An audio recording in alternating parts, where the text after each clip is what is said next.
ప్రతిపక్ష కూటమికి లోక్సభ ఎన్నికల్లో ఓటమి తప్పదన్న నరేంద్ర మోదీ, 60 ఏళ్లు కాంగ్రెస్ పాలనలో దేశాభివృద్ధి కుంటుపడిందని ఆరోపించిన ప్రధాని, ఇండియా కూటమి అధికారంలోకి వస్తుందని ధీమా వ్యక్తం చేసిన మల్లికార్జున ఖర్గే, గతం కంటే కూడా ఈ ఎన్నికల్లో కాంగ్రెస్ బాగా పుంజుకుందని వెల్లడి. పారిశ్రామికాభివృద్ధిలో తెలంగాణ ప్రపంచంతో పోటీపడాలని సూచించిన సీఎం రేవంత్ రెడ్డి, ప్రగతి లక్ష్యంగా 6 కొత్త విధానాలను రూపొందిస్తున్నామన్న అధికారులు. తడిసిన ధాన్యాన్ని సైతం మద్దతు ధరతో కొంటున్నామన్న బట్టి విక్రమార్క, కొనుగోలు చేసిన వెంటనే రైతుల ఖాతాల్లో డబ్బులు వేస్తున్నామని స్పష్టీకరణ. కాంగ్రెస్ 5 నెలల పాలనలో 5 ఏళ్ల అపఖ్యాతి మూటకట్టుకుందన్న కేటీఆర్, పట్టభద్రుల ఎమ్మెల్సీ ఎన్నికల్లో బీఆర్ఎస్కు పట్టం కట్టాలని పిలుపు. సన్నవడ్లకే మద్దతు ధర ఇస్తామనటం అన్యాయమన్న హరీష్ రావు, కాంగ్రెస్ పార్టీ మరోసారి రాష్ట్ర రైతాంగాన్ని మోసం చేసిందని ఆరోపణ.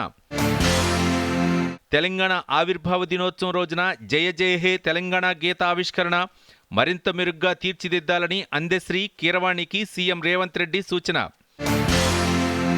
సీఎం రేవంత్ రెడ్డి తిరుమల పర్యటన, స్వాగతం పలికిన ఆలయ ఈవో ధర్మారెడ్డి. వచ్చే నెల 3 నుంచి 10వ తరగతి సప్లిమెంటరీ పరీక్షలు, పరీక్షకు ముందు రోజు వరకు ఫీజు చెల్లించవచ్చన్న విద్యాశాఖ. సిసిఎస్ ఏసీపీ ఇంట్లో ఏసీబీ సోదాలు, భారీగా నగదు ఆభరణాలు గుర్తింపు. వచ్చే నెల 2 నుంచి పెరగనున్న టోల్ ప్లాజా రుసుములు, ఉత్తర్వులు జారీ చేసిన జాతీయ రహదారుల ప్రాధికార సంస్థ.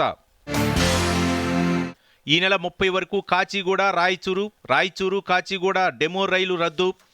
ఈరోజు గోల్కొండ ఎక్స్ప్రెస్ను కూడా రద్దు చేసిన దక్షిణ మధ్య రైల్వే.